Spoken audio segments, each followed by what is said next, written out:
Y en este querido Leida, además, que podemos compartir, conversar, dialogar, desmenuzar, reflexionar.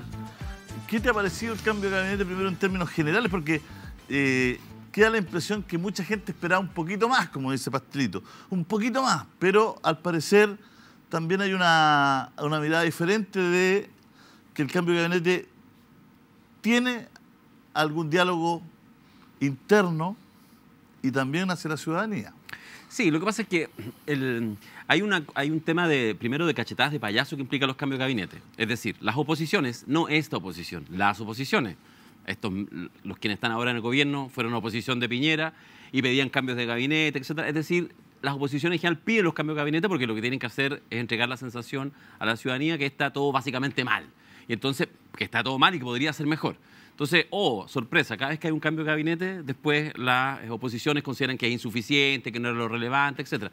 Da lo mismo, podrías cambiar a los 20 y tantos ministros y igualmente la oposición seguiría planteando. Es lógico, es parte del juego.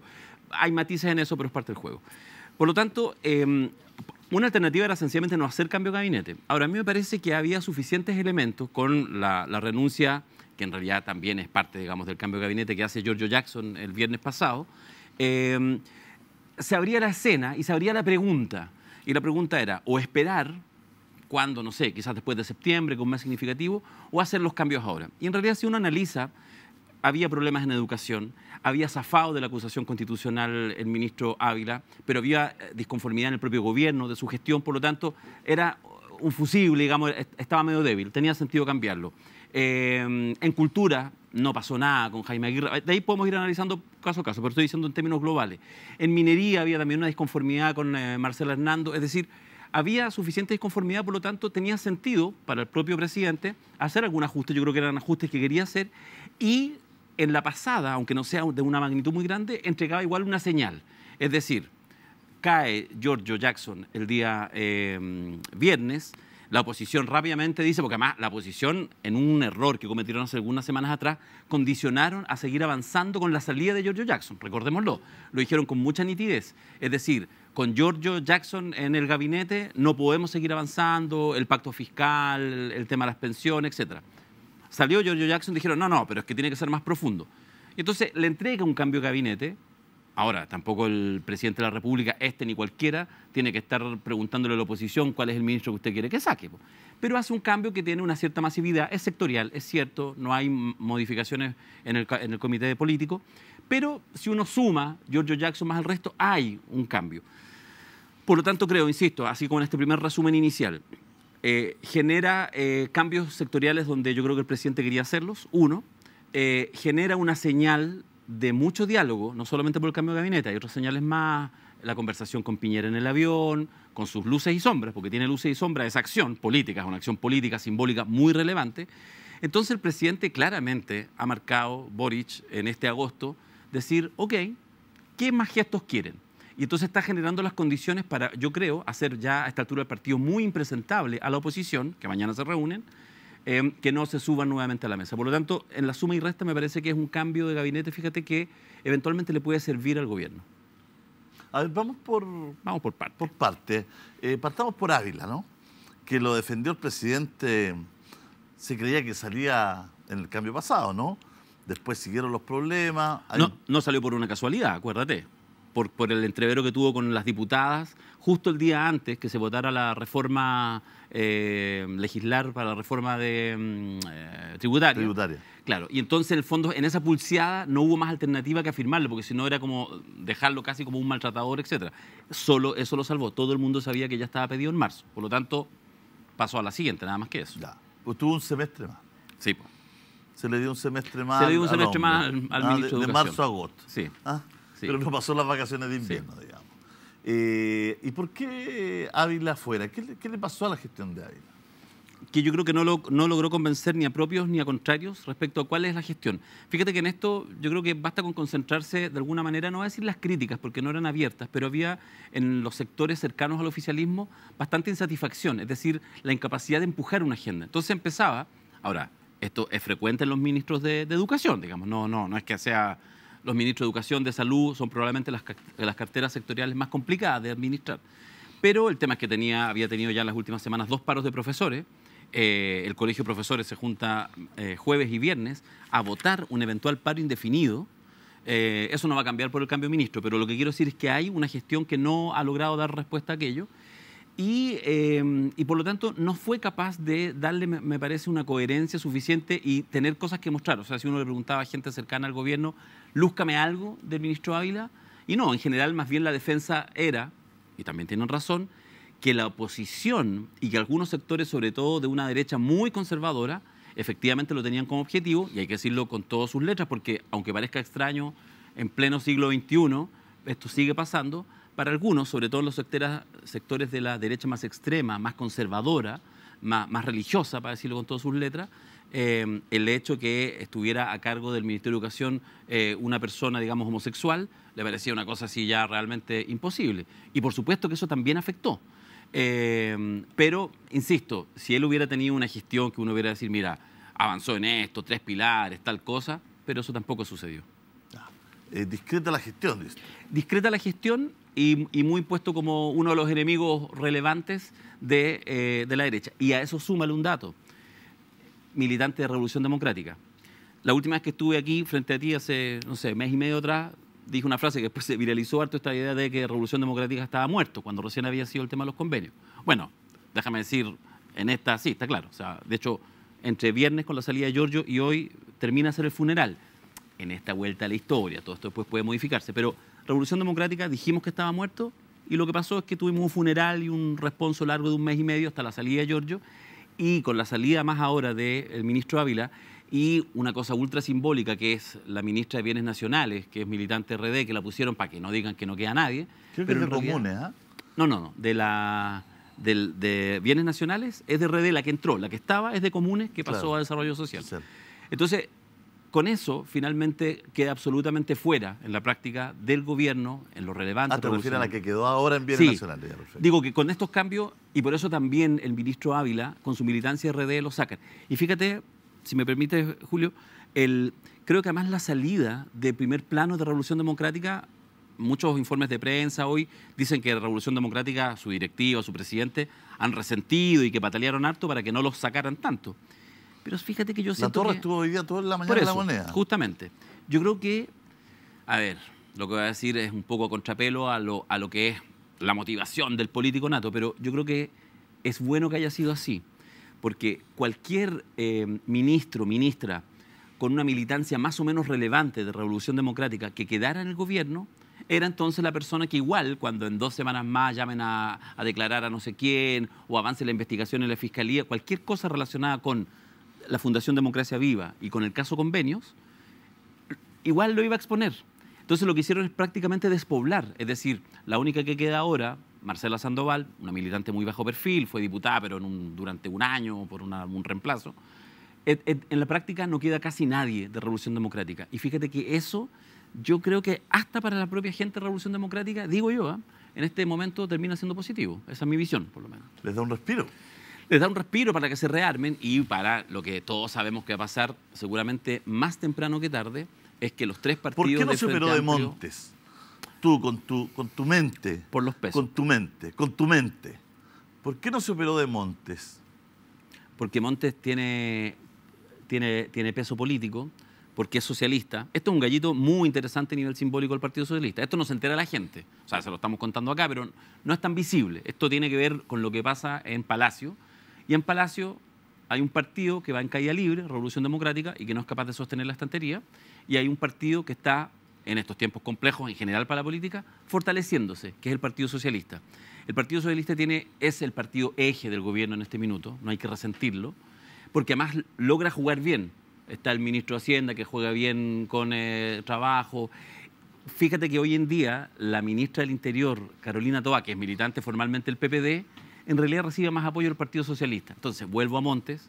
¿Cuál es la razón de no operarse Montes? Bueno, yo lo digo así. que está ahí que... Sí, no, si el elenco es varios. Estamos un buen rato, podríamos hablar de los en primera, en segunda y en tercera línea de relevantes personeros socialistas, que son el corazón, yo creo, hoy en día del gobierno, junto con el presidente, que tiene su propia figuración, y Convergencia Social, que se empieza a alinear en torno al presidente, y son de alguna manera los 2 partidos, yo creo, más eje. Pero bueno, volviendo al tema de Montes, Montes no sale porque no hay poder para sacarlo. ¿El poder de quiénes? De sectores del Frente Amplio y de Revolución Democrática que querían que como mínimo fuera empate. Sale Giorgio, sale Montes, era lo lógico, pero el Partido Socialista dijo no y lo lograron mantener. Es así de simple. Porque por ahí va a seguir el de sangre, digamos, la Sí, agenda. pero Montes se ha sabido mover, ¿no? No digo que todo lo que ha hecho ha sido Pero perfecto, es bien pero... impresentable que pase todo esto en las narices del ministro y el ministro no cache nada, porque está bien que tiene su edad, Sí. pero tampoco No, eso... pero un tipo... Sí, sí. Porque claro, yo escuchaba gente que decía, ¿por qué no va a jugar con los nietos a la casa, a mirar esto desde otra perspectiva? ¿Por qué la gente se perpetúa en el poder? ¿Qué es lo que pasa ahí? ¿Qué es lo que... Pero es que, mira, yo ahí tengo una visión, fíjate... Estoy dando esto estoy Sí. hablando de un punto de vista, a lo mejor es un punto de vista de No, personas que ven esto de una manera muy pragmática, a lo mejor por eso te pregunto a ti. Mira, a mí me pasa una cosa, probablemente, y lo que voy a decir es impopular, porque la ciudadanía... Montes dijo antes de ser ministro de Vivienda, como en 10 entrevistas, que él no quería figurar en nada. Que no quería ser ministro, que no quería participar, que quería ya estar en otro plano. Que quería. Y de pronto apareció como ministro de Vivienda. Uno entiende que la vivienda en Chile es un temazo. ¿No es cierto? Uno de los temas importantes. Es que yo creo que para entender a Montes, yo quiero decir algo que es, insisto, impopular en estos tiempos, en que en general la gente lo que tiene es un gran odio a los políticos y por lo tanto cualquier cosa que implique mantenerse en cargos políticos es una cosa como despreciable, porque uno entiende que solo están ahí para enriquecerse. ¿Hay algo de eso? Por supuesto, tú sabes, soy súper crítico, critico así parejito a todo el mundo. Pero no quiero defender la permanencia de Montes en el gabinete. Lo que quiero defender es que a mí me parece que gente como Carlos Montes, además del natural ego de cualquier político, de verdad yo creo que sienten una cierta responsabilidad. Yo creo que él, cuando lo invitan a ser parte del gobierno, él entiende, acuérdate, en el primer gabinete, la presencia de ministros socialistas o de ese mundo, ex Concertación, ex Nueva Mayoría, era súper acotado. No estaba la ministra del Interior, era la llegada al poder de Isquia, Camila, Giorgio, junto con Gabriel de presidente, eso era. Y en ese contexto, a mí me parece que entiende Carlos Montes que su presencia puede ayudar justamente a ir haciendo lo que ellos quieren, una suerte de transición, y que efectivamente este mundo socialista, PPD progresista, vaya transitando y juntándose generacionalmente con el Frente Amplio. Yo creo que por eso es que está ahí. Ahora, por supuesto, a esta altura del partido, cuando están en los ¿Es gallitos, verdad que también le hay habían temas de ofrecido ego. un cargo más relevante incluso? Yo entiendo que sí, yo entiendo que eso es cierto, que efectivamente le habían ofrecido hasta el Ministerio del Interior. Del Interior, incluso, sí. claro. Y que Se habla por eso lo que quiero decir con Montes, yo no estoy disculpando lo que pasa ahora, lo que estoy diciendo es que no solo tiene que ver, o sea, el sueldo que gana como ministro, de verdad, pues, no le es por importa... yo tampoco creo que sea por el dinero, ¿ah? Pero 77 años... ¿Qué Claro, es que en esta pasada... es lo que va a estar haciendo a los 77 años? ¿Va a estar visando los convenios de unos cabros mozalbetes chiquillos No, además impetuosos que no, quieren pintar los postes? Les pegaría un charchazo, ya les Porque a pegaría mí me los da jóvenes de pena ahora. Torrealba, imagínate juntando a 5 palitos tantos años. ¿Ah? 5 palitos todos los años en efectivo, en un sobrecito, y vienen estos cabros y se chorean 400 palos de una patada. Ya, que, No, pero no sean usted... tontos, estúpidos, no, si no están así. Me carga la ¿Por qué gente que así? simplifica todo, ¿ah? Sí, me carga, carga la está- gente que simplifica No, todo. no. Ah. No, Ahora el pobre Torrealba, que a Torrealba lo hubiese postulado yo a vivienda, ¿ah? Porque hace unas murallas Hace efectivas, unos muros, pero... en efectivo. No, terrible. No sean tontos, Sí, eso es terrible. mentira, dijo que era mentira él. Sí, no, dice tantas cosas todavía. Ay, ay. No, pero lo que te digo, mucha gente dice, claro, estos convenios pasaron por la cara de todo. Hay un video que se ha pasado poco, pero que yo lo vi, que Montes le felicita a una fundación, a la fundación que es más cercana al socialismo. ¿Cómo se llama la que operaban más en el sur? Que está con escándalo en la séptima región. Ya. Acción, Sí. no me acuerdo más. Y que pasó de ganarse 500, 600, 700 millones a 3.000, 4.000. Y hay una entrevista que, o sea, Montes le manda una felicitación, no sé por qué, y hay una frase muy buena, no sé si a lo mejor estará en YouTube, que les dice y los aconseja. ¿Y los aconsejan qué Les sentido? dice Montes, le dice, bueno, ustedes están creciendo. Porque cacha que hacían acá y después están haciendo acá.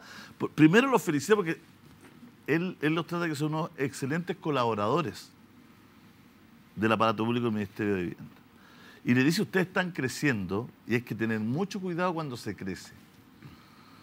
Dice algo así como que se crezca sano, ¿no es cierto?, que se crezca bien. Él les da un consejo. Sí. Es muy tragicómico todo, porque Sí, además es como que los aconseja, le dice, oye, eran chiquititos, ahora están creciendo, son más No, grandes. claro, es horrible. Y este crecimiento conlleva responsabilidad, les da un consejo muy bonito, Carlos Montes como ministro. Entonces, claro, mucha gente que más descreía ya todo ven esto como un poquito que le pasó todo esto por la cara al ministro y no...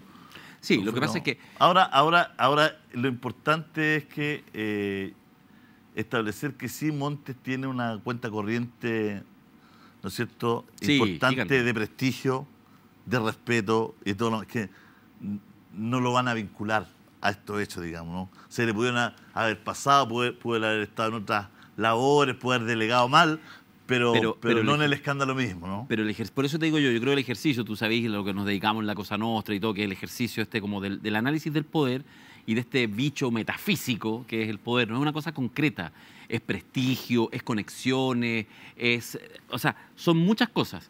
Y este caso es fantástico. 2 ministros impugnados, Vivienda, Desarrollo Social, uno socialista, uno RD, uno superpoderoso, Giorgio Jackson, el otro históricamente poderoso, Carlos Montes, pero los pilla en un minuto en que unos van de baja, pero así en caída libre, Revolución Democrática, y otros que afirman la estantería del gobierno. Por lo tanto, estos tienen capacidad, quizás puede sonar un poco feo, Beto, pero en la práctica sí, de mantenerlo, y el otro cae en picada. Y eso es lo que tú dices es correcto. El responsable directo, ¿dónde quedó toda esta cagada, perdóname el concepto? Justamente en las narices del Ministerio de Vivienda. Pero el poder no distingue y finalmente son un robo de computadores que todavía no sabemos quién tuvo que ver y que más bien parece vendetta contra el propio Giorgio Jackson.